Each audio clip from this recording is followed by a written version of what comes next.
Hello, hello, hello. My name is Jill Cody, and welcome to Be Bold America. Be Bold America is a live, bi-weekly talk show for those who are motivated to step out with the bold actions necessary to begin reuniting this country and save our democracy. What do I mean by step out? I mean stepping out of your normal routine and to take the bold actions that are necessary to participate in this country's activities, politics, and serious issues. Be Bold America is for those listeners who want to understand the unique challenges ahead and who want to learn what they can keep doing, stop doing, and start doing to save our democratic republic. Our future depends on it. Our program today is Gen Z and Democracy. Gen Z. Who are they and what do they think of the state of our democracy? We'll be having a very special discussion on the role this coming-of-age generation will play in the preservation of democracy and the future of this country. What does a democratic republic and a two-party system mean to them? What methods are they thinking about to encourage political discussion in productive and non-inflammatory ways?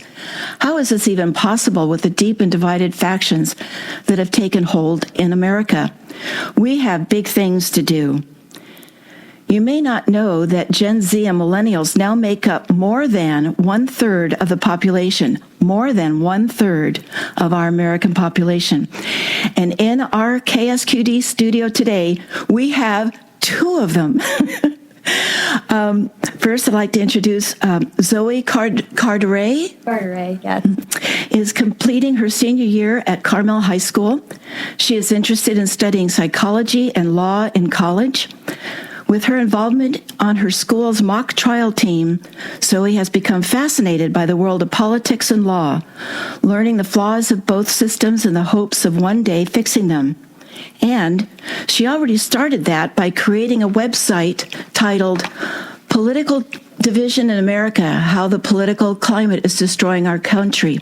Welcome to the program, Zoe. Thank you. Thank you for having us. And our next guest is Jordy Faxon. Jordy is a senior at Carmel High School who lives with his parents, his twin brother, and 3 dogs in Carmel Valley. Impressively, he is a jazz pianist with the Monterey Jazz Festival, and he's interested in studying philosophy and literature. His call to democracy comes from following the Catalan independence movement as it represents his mother's heritage of the Catalan people. Jordy, what a pleasure it is to see you again, and welcome to the program. Thank you, Jill. Now, while I'm with you, Jordy, what drew your interest towards philosophy and literature? And please tell us more about your following democracy in Catalan. Well, I have always been drawn to books. I love reading books. But particularly, I have been drawn towards literature and philosophy because they seem to it's really those works that have shaped thought as a whole. Those are works that have moved the thought that have shifted tides in history and that have really defined the way people think. That's what fascinates me. I want to understand why I think like I do. And so in order to understand that fully, I have to read those scholars who have most impressively shifted the way people think. And Zoe, I know your mock trial team drew your interest into politics and the law, but there must be more to it for these heady issues to resonate with you. Why? Well, I've been interested in the law for a while. In 8th grade, I wanted to be a criminal prosecutor. And then once I started becoming interested in psychology, I started to explore the avenues, that connected psychology and the law, so forensic psychiatry, things like that. As for politics, I think the 2016 election was really when I started to recognize how big of an influence it has on our personal lives, of seeing friendships torn apart by it. And so that's what got me interested in that. Can you tell me more about friendships being torn apart? Well, I just remember the day after the election coming to school and talking with some people about what had happened and just being overall very surprised.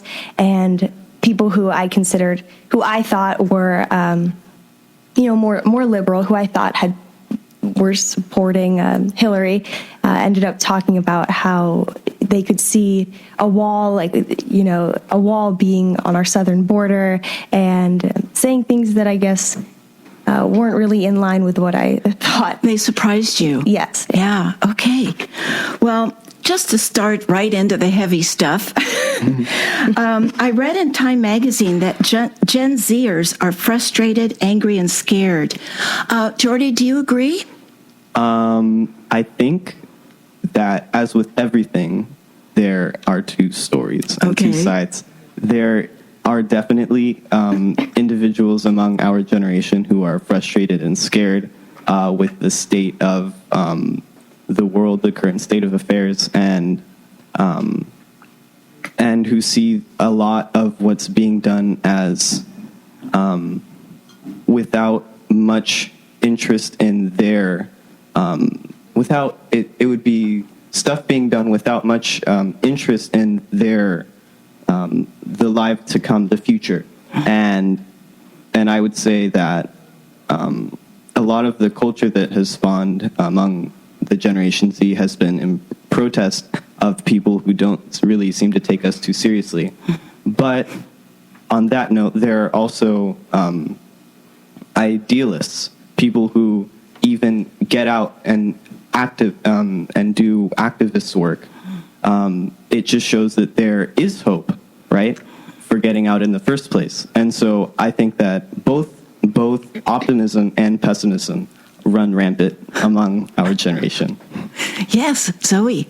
I definitely agree, and I think that some of the fear that we talk about in our generation among my friend groups is fear about climate change, like what is the Earth going to look like when we are older, and I guess frustration that a lot of these issues, we feel like we were introduced to them even though we didn't really create them or play a role in them.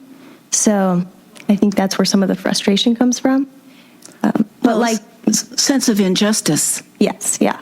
But like Jordy was saying, I do see many activism movements that are inspiring hope in our generation. Well, I'm really happy to hear that, because one answer to frustration, anger, and being scared is action. That's the one thing that fights apathy or feeling overwhelmed, having that sense of being scared. Being frustrated, angry, and scared are reactive feelings. They're not proactive.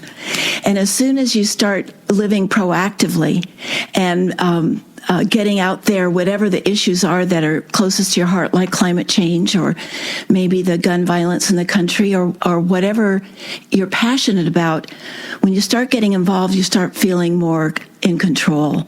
Do you agree? Yes, absolutely. And I think that a lot of what comes from activism is just understanding the mindset that presupposes it.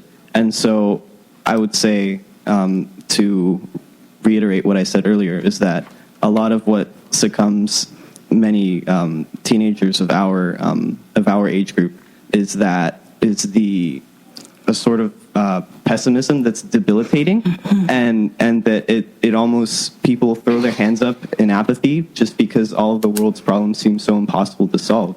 And so a lot of the it almost, I don't want to say it takes a suspension of disbelief, but it almost requires like a headstrong optimism and a hope in the future in order to realize the future that we want to see. I like that phrase, headstrong. That's exactly right, because pessimism and apathy, you're ensuring that the problems won't be solved.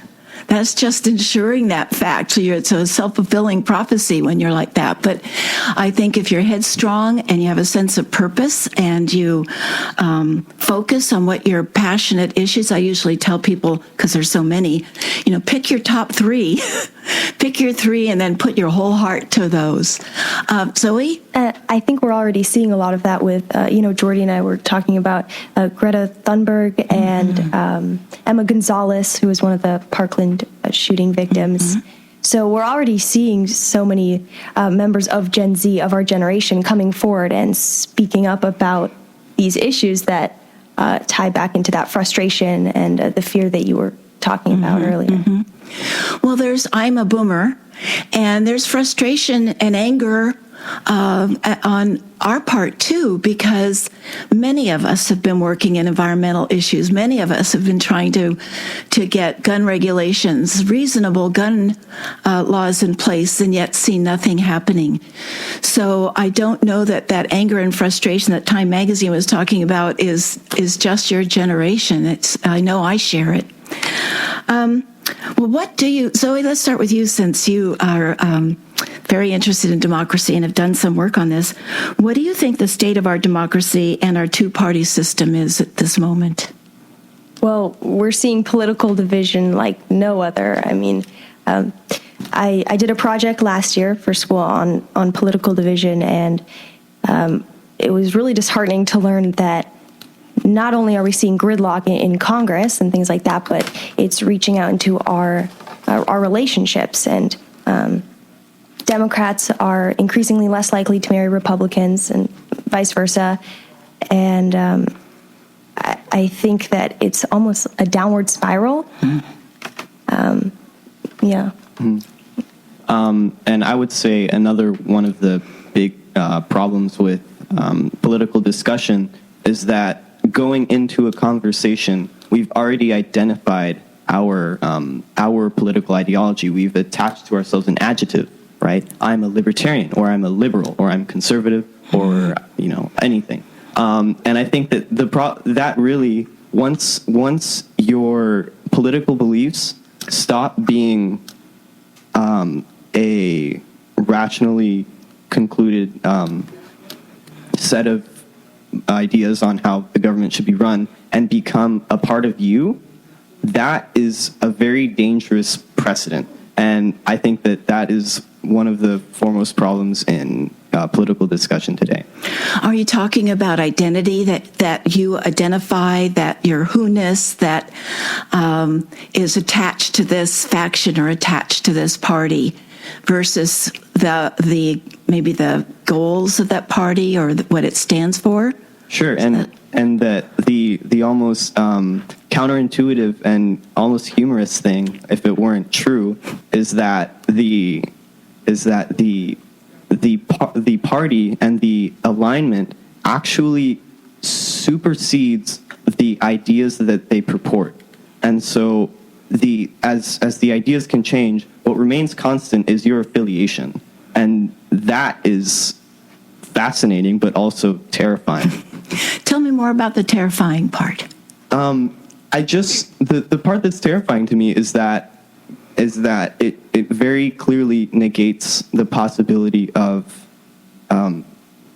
passing. How should I put it? It negates the possibility of seeing to the other side of this impasse, and to seeing a future in which political discussion is not hyper-inflammatory and very emotional, where political discussion is sober and composed, and where it draws upon theory that is well established and is not based on figures and identity.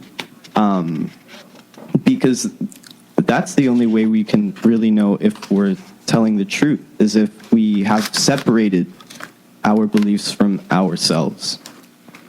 Well, how can people communicate without being inflammatory? Well, I think it almost takes a conscious. It takes a conscious conviction that you will truly listen to what the other people have to say, and not immediately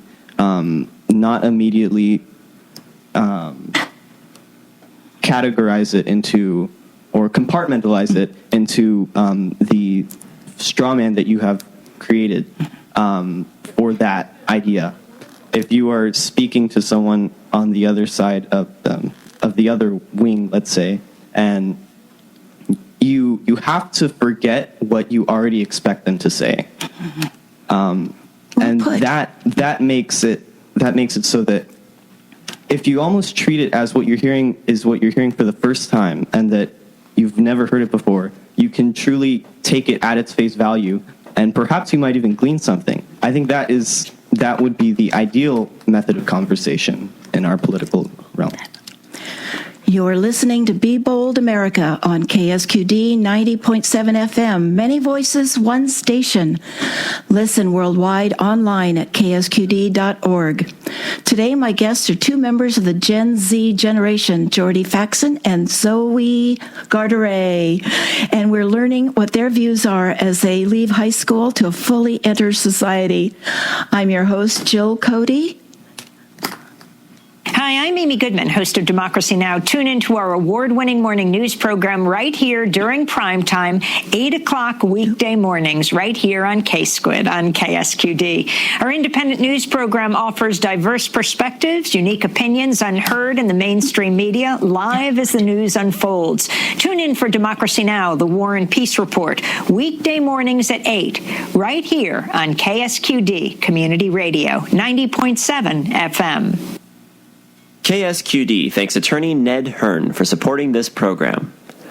Ned Hearn specializes in intellectual property and business law with a focus on entertainment, internet, and computer software business and their convergence, intersecting content, media, and technology in the digital environment.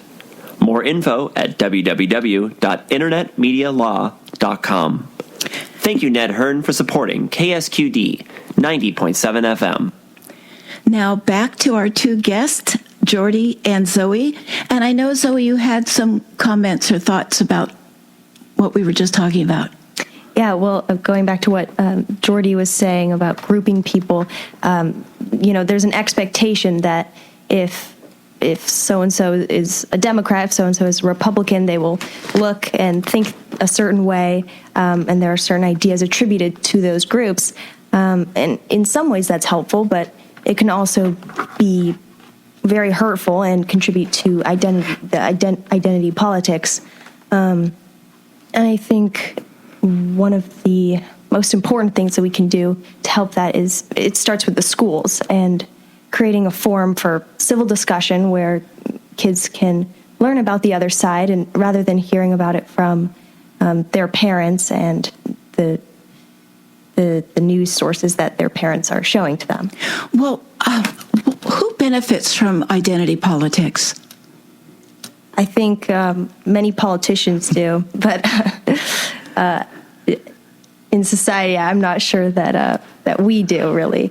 I think it's some identity politics is a model that has no foresight built into it. It's fairly static in its structure. The idea inherently is that you belong first to your tribe, and then all of the thoughts that implies are admitted to later, after the party is established. And so and I would say that doesn't help really anyone except for the politicians, because it lets them know exactly what they can tailor to, and they can assure themselves numerically of how many supporters they'll have. It was really helpful to the politicians in that regard. Well, you just reminded me of something that I wanted to share, and that is that after I put out your announcement for this show, I got a response from this wonderful man and teacher at Cabrillo College who's an indigenous person, and he was teaching me, so I'm going to share that with you and everyone listening, and that is that from the indigenous people's standpoint, tribe is also a good thing. Representing community and good fellowship. So I think the mistake I made in writing the description for your show is I didn't say political tribalism. So I think that might have been something I could add if I use that word. And he was saying that Factions are the problem right now in America and American society. Deep dehumanizing across lines drawn in the sand over factions. As Native people, they celebrate intertribal connection, including dances at powwows, called intertribal dances. They're unifying. So thank you, Jordy, for reminding me that I wanted to share that, because I really took that to heart, because I use that word a lot myself, and I realized that factions, I should probably use factions or political tribalism more. When you look at the tribes with his perspective, it can be a good thing. Zoe. Well, I read a book last year about political tribes. It was called The Fate of Our Nation, and basically talked about how the idea of tribalism, whether it's political or otherwise, is almost inherent in when you create societies. People tend to break off into groups, and it's not necessarily a bad thing. So I think what's reflected now in our current political system shows the negative side of it, but tribalism can be a good thing. Just to add on to that, I would say that a lot in defining, in attempting to define future society, we must take into account our inherent psychology. There has always been a value as humans in being part of a community, and isolation or removal from the tribe is almost an existential threat. At least it strikes us that way. And so we can try and elucidate the best parts of that, because it has good things to it. It's certainly being part of the group and working together with people can inspire every individual member to work harder if they know that, because working together, much more can be accomplished. And so I think that there is certainly a positive aspect to this inherent impulse to unify around an idea. But of course, there's the flip side, which is that the idea can blind us from the very ideologies we're attempting to inhabit. And so there's a tenuous line to cross, which is, how do we make sure that everyone is inspired to do their best to further the country, but not be so involved in their affairs that they forget to even remember what they're fighting for? So where do Gen Zers get their news? I have, as a boomer, I have this thought that you're just skimming the social media. Tell me I'm wrong. I don't think either of us get our news from social media, but I think unfortunately quite a few people do. There's a lot, on Snapchat and Instagram, there's often news circulating, and it's not always the most factual information, but I get mine from the New York Times, Washington Post, things like that. Sometimes I'm so proud of you. Sometimes I'll look on Fox News just to see what the different perspectives are of a certain issue, but I definitely try to stray away from the Snapchat news, Daily Mail, things like that. Jordy. I could say, so I'll qualify a little bit, because sometimes I hear about things for the first time from the social media, right? And but then it's also important to visit verified and trusted news sources. And I also I get the morning briefings from New York Times in my email, and so it's a skim that you can do in the morning, and it tells you essentially what is happening in the world, usually about the election cycle or the impeachment nowadays, and I think that is a helpful service to people who don't really know where to start with. There are so many news sources and there are so many viewpoints to learn from. It can be overwhelming.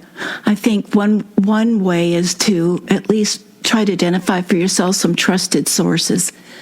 know that they, admit when they're wrong, if they've given out some misinformation, they're willing to correct it. And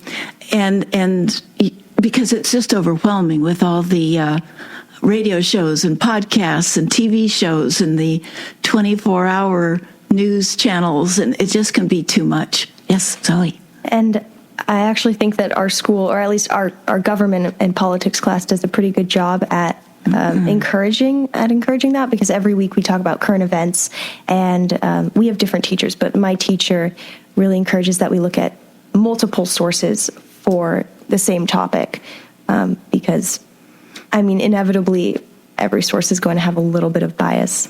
Well, that is really excellent. In another life, I did facilitate meetings around the world on information literacy. This was about 10 years ago, and the library and information science profession foresaw what we're dealing with now and tried to build internationally systems and criterias for teachers to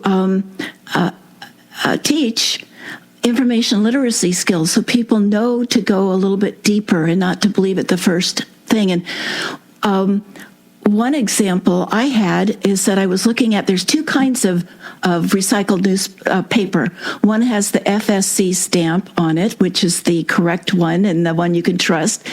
And then there's another one that starts with an S. I forgot now, that was an AstroTurf organization started by the lumber company.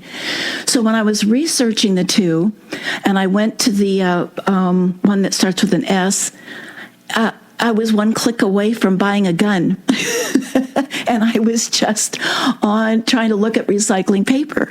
So it helps to do a couple of clicks down into a website, or to check the who's on the board of directors, and see who they're representing. So these are the kinds of things that help people maybe weed through the fact from fiction. What do you think the state of the media is in right now, Jordy? I would say that a big problem with the media is that it's sensationalized, and this ties into everything I've been saying, is that the media focuses less on the actual values that are being addressed so much as the emotion that underpins them, and the emotion that underpins being part of these groups. And I think that is dangerous when the media becomes less about information and more about entertainment. Mm-hmm. And it's true, we really get a dopamine hit when we hear someone reaffirm what we believe, and it's stimulating to hear people scream at each other, and that is what our media is tailoring towards. Mm-hmm. Yeah, I would say that now that there's so many outlets you can turn to, you can basically just choose the news source that helps your confirmation bias. Mm-hmm. And when you're having a debate or a discussion with someone, inevitably the Republican is going to reference something that he or she saw on a very different news site that the Democrat saw, that the Democrat was using. And the media plays a huge role in this political division. I think that politicians and the media, they need to work together, because their jobs are contingent on each other. They need to work together much more than they are right now. Well, one thing that I was exercising at my gym place, I have a bank of televisions, and they have the banner on. I was watching the Fox News station there, and the banner, and I thought this banner summed it up. It said, "Fake news versus Fox News." That was the banner.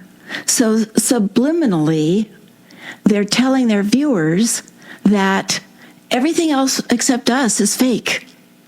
You're getting the truth here at Fox News. And yet, I think there are 6 academic studies done now, because it's been replicated over and over, that people who consistently watch Fox News are not just misinformed, they're malinformed. They believe wrong things. And that's another problem, is that we have confirmation bias, but then there's also well, I'm trying to think of the phrase. Well, it'll come to me, but I think that what's happened with, my beliefs with Fox News is there are people that have just been hermetically sealed into a reality, and part of our discussion now, when you see crazy things being said, is that they're just a clip for that the Fox News or the right wing, and you can really create two realities from what's being said. For example, during the impeachment hearing, two books were quoted, two paragraphs that the Republicans quoted that were written by academics. And when I was watching the news and I saw these people that wrote the books, they said the quote was taken out of context, because I immediately said after it that gave them more whole picture. So it really is a tough world to be able to find the truth these days. Yeah, and I think that occurs on both sides. Jordy and I are mostly more liberal, but so I see that with Fox News. But I also have some Republican friends who say the same things about CNN. So to us, it doesn't seem biased, but I think it's important to remember that it does occur on both sides. I just remembered this quote from the book I read about political tribalism. It said, "The left believes that racism and bigotry is tearing the country apart. The right believes that political correctness is tearing the country apart. They are both correct." I think that sums it up pretty well. That is really good. Well, I've also heard this phrase, "Okay, boomer." You're laughing. We were waiting for this. You were waiting for this one, yes. So I know that there's always been a generational rift between age groups. I mean, nothing's new about that. But the latest incarnation of "Okay, boomer" is a phrase that has taken over the social media like Twitter and TikTok, and even been read on the New York Times pages. And so I was just wanting to get your input on that. The first... Have you ever used it? I have not. Okay. No. Maybe ironically. So the first thing that I think is worth clarifying in this discussion of the phrase "Okay, Great. boomer" Yeah. is that most of the time it's used not very seriously. Yes, I agree. And so more in fun, more in jest, like it's okay, more boomer. in jest, and it's become often a used. joke. It's become a joke. It's become a staple of someone says something that is brash and is of old fashioned, and then the person responds, "Oh, okay, boomer." That is a trope. But aside from there is an underlying message that that originated the phrase, which is the frustration with being not taken seriously by the older generation because of our age, and it began with that politician from New Zealand. I think you remember the story, Zoe, right?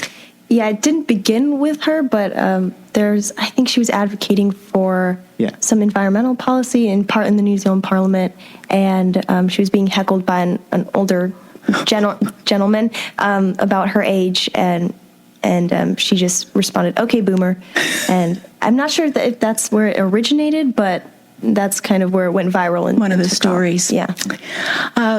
Tune in to KSQD Monday evening at 6 for Climate One, produced by the Commonwealth Club.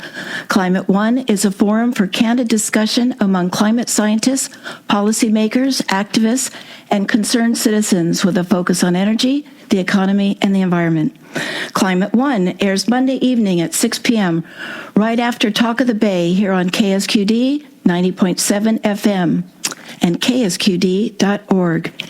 And if you're just joining us, you're listening to Be Bold America, your ink spot on the dial.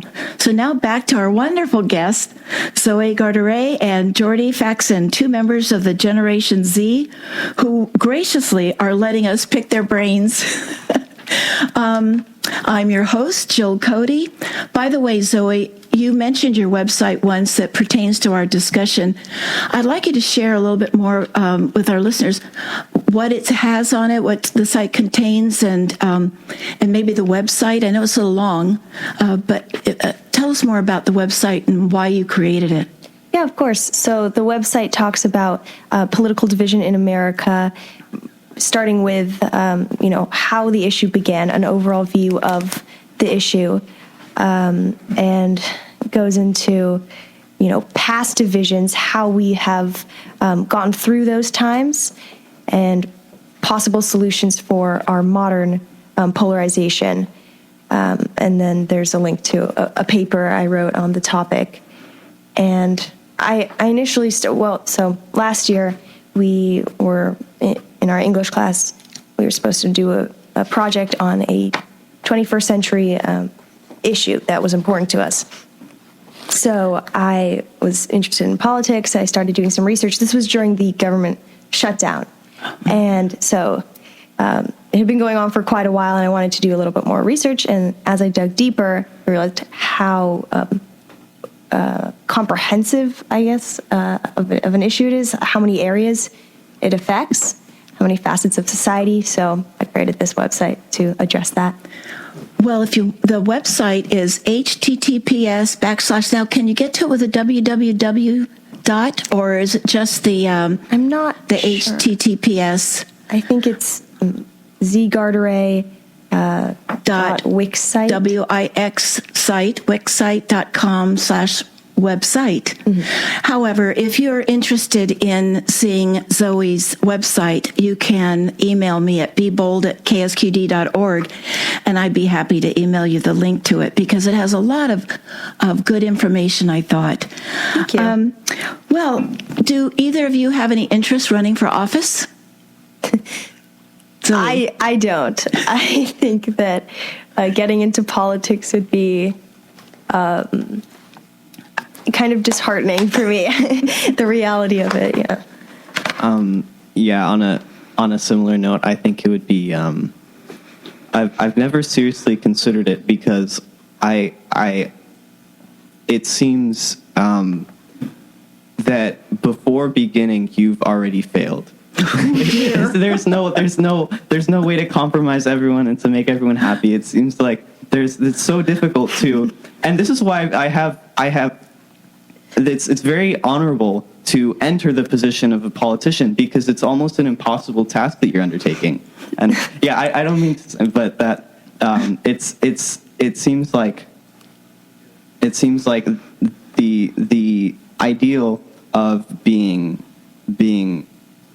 a spokesman and a leader in service of the people is one of the most ambitious undertakings that you can submit to in this day and age. I can tell you need a lot of fortitude. Yeah. I think that ties in a little bit, our perspectives tie into that pessimism Jordy was talking about our generation, saying that you've already failed before you've started. And yeah, well, to clarify, that doesn't need to be disheartening. It just seems to be like, that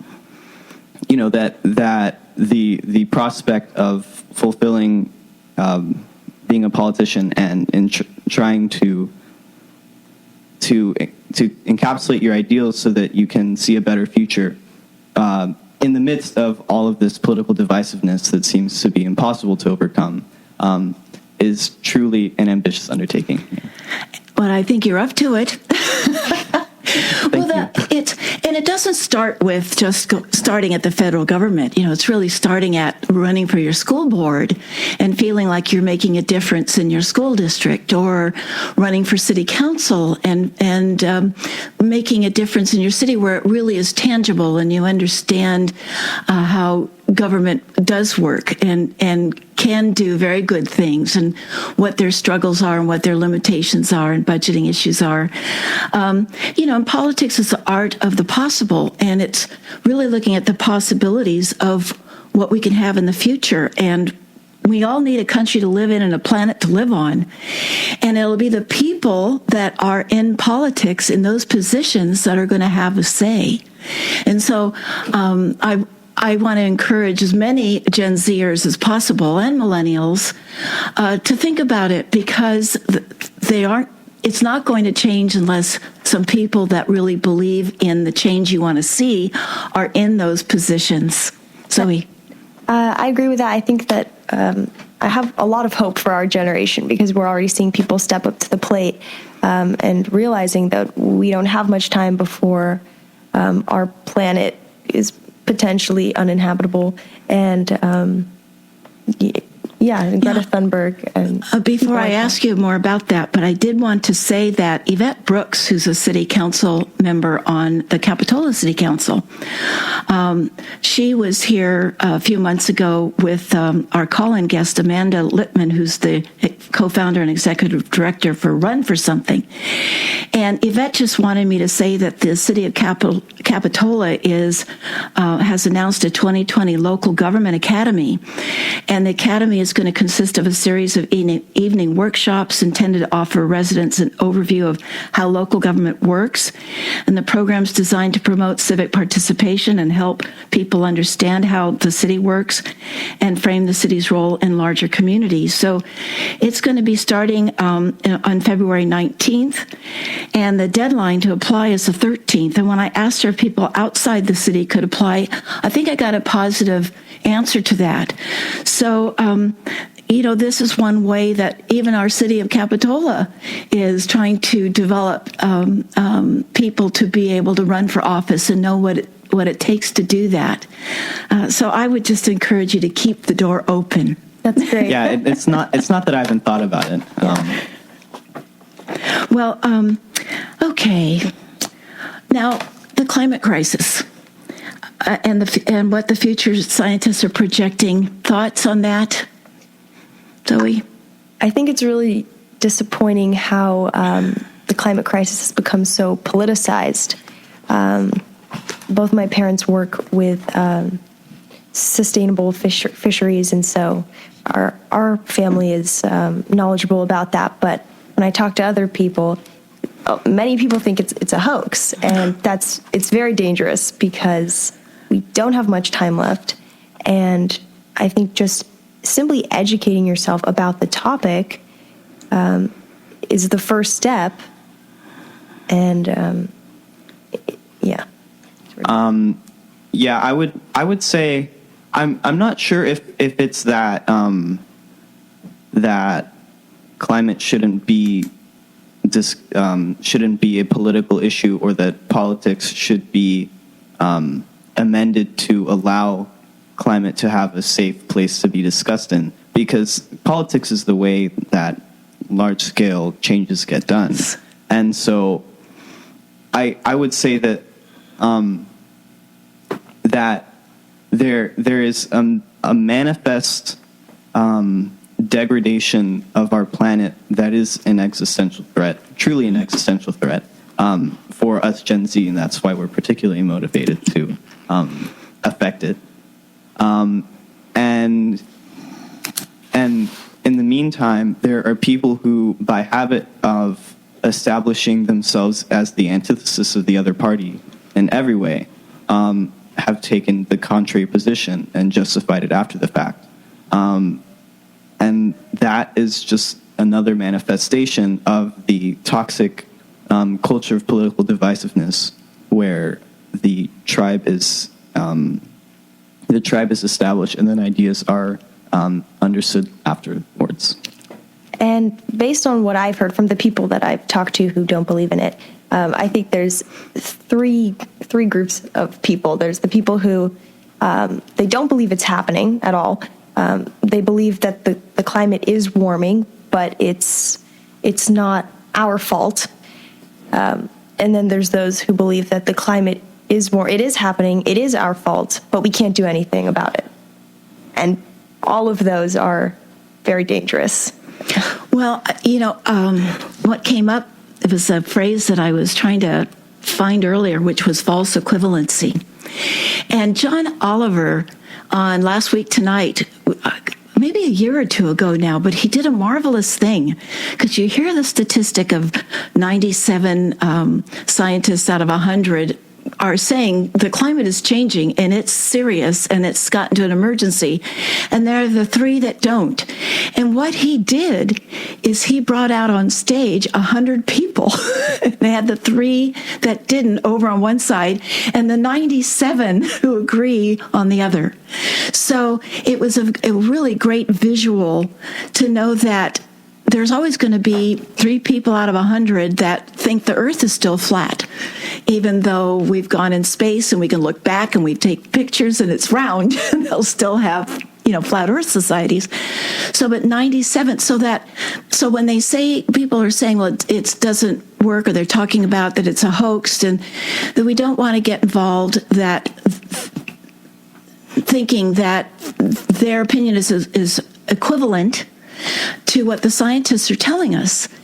And the scientists are telling us that we are in very serious shape. And I would think that, and you're hearing this from Gen Z, your friends that think it's a hoax, and even though they see California burning up. And the majority of people who I've heard who think it's a hoax are typically older. And the Gen Zers who do believe that, they hear it from their parents.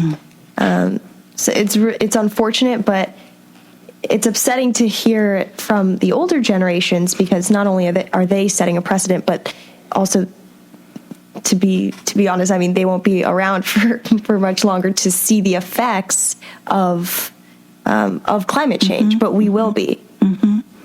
Well, also one of the political tribes doesn't have science in its faction. I'm trying to use the word faction more. They don't have science in their faction.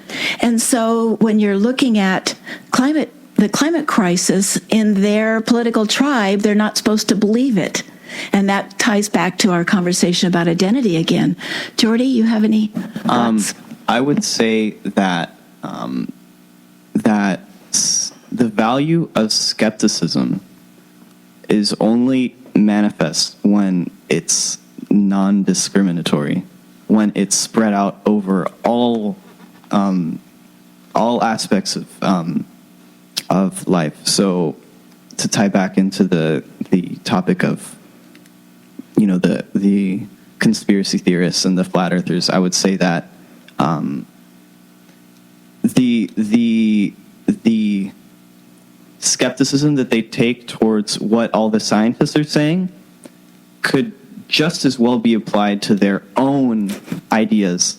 And under that metric, one would clearly prove more fallible than the other. And that's what I think is the main problem here, is that when people deny everything that everyone is saying under the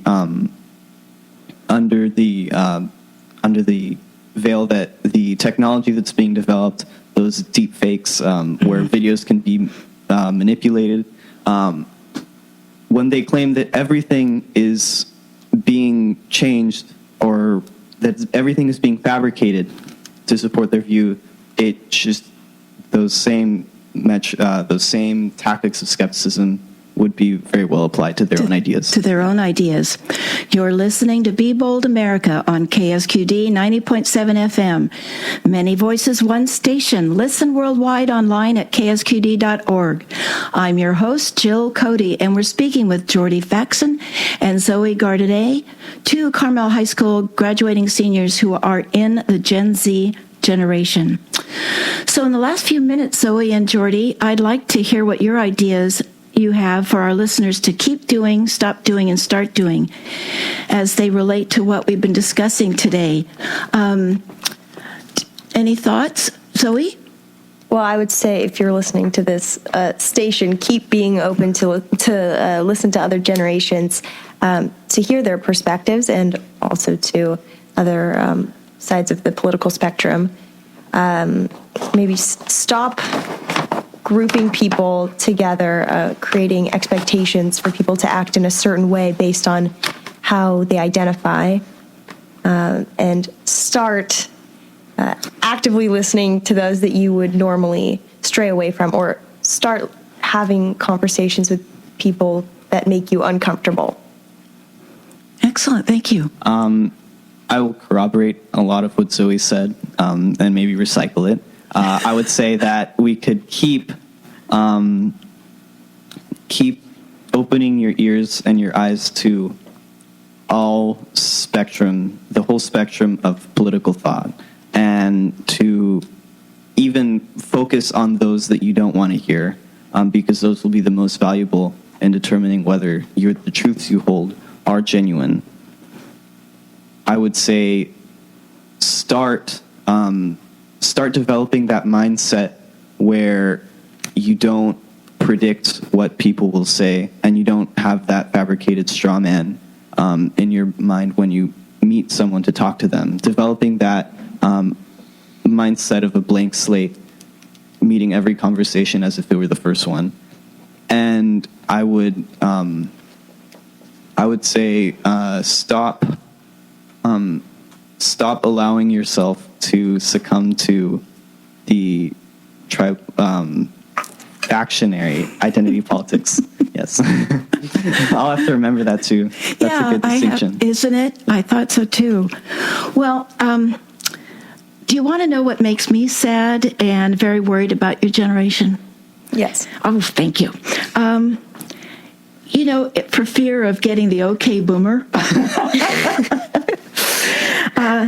it's what you can't know, what it was like to live in a democratic republic, and what that worked for the middle class and for the rich at the same time. In my lifetime, I've seen a big change in our country, just slowly moving since the 80s. And we were a can-do country before, that we could do anything. We won World War II, and we built things and we invented things, and we were a can-do country. And now I feel more that it's a can-don't country. We can't build infrastructure. We can't fund education. We can't have health care for everybody. We can't do this. We can't do that. And that's not the country that I was born in. So I have a concern for millennials and Gen Z, because you're born into a changed world where it's really a futile corporatocracy and an oligarchy. It's not really a representative republic anymore. But that's what we'd like to get back. At least I'm fighting for. So that's one of the things. And it's also the small businesses were everywhere. They were everywhere. And then, the big corporations came in. Walmart would come in and just take over a town, and the grocery stores, the mom and pop grocery stores and hardware stores, and the unique stores that people wanted to sell something or make something. So there was small business everywhere. And now we've got these mega, huge corporations buying more huge corporations. And it doesn't matter where you land in the country, you see the same shopping centers and the same business, but it wasn't like that. Anybody could start their own shop and business, and do their own capitalism, their own entrepreneurship that was not just technology. College education was inexpensive. The state and federal government invested in their youth. I went to college, and I did work part-time, but I got a college education and graduate education that didn't cost me an arm and a leg because of that investment. And state and federal government realized that for every dollar they invested, $7 more were leveraged by that person being in the economy in the future. So it is an investment that really pays off. Healthcare was available to all. The prices of prescriptions weren't the way they are now, the greed.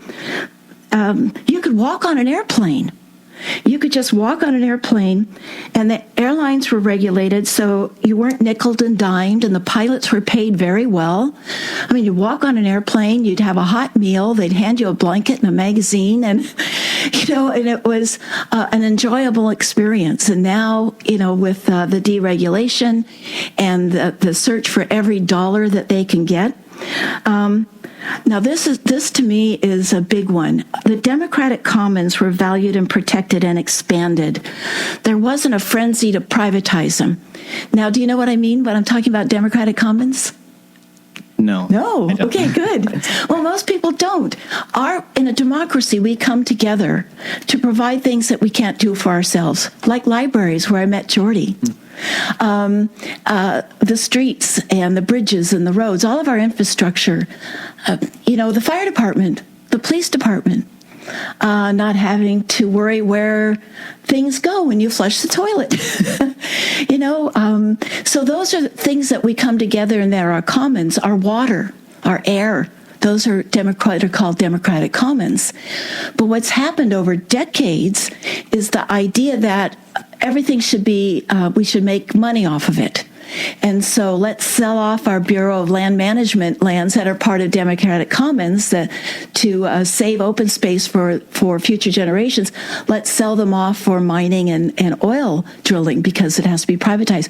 Public school system is the Democratic Commons. So there's a huge emphasis in privatizing our schools. So thinking about, there's a perfect absolute role for private industry in my view. I don't want I want private industry to make my jeans and my automobiles, but I don't really want to trust them with my library system or my park system. And then there's also was a firewall between news and advertising. Did you know that there was a firewall? You didn't. News departments were considered a lost leader.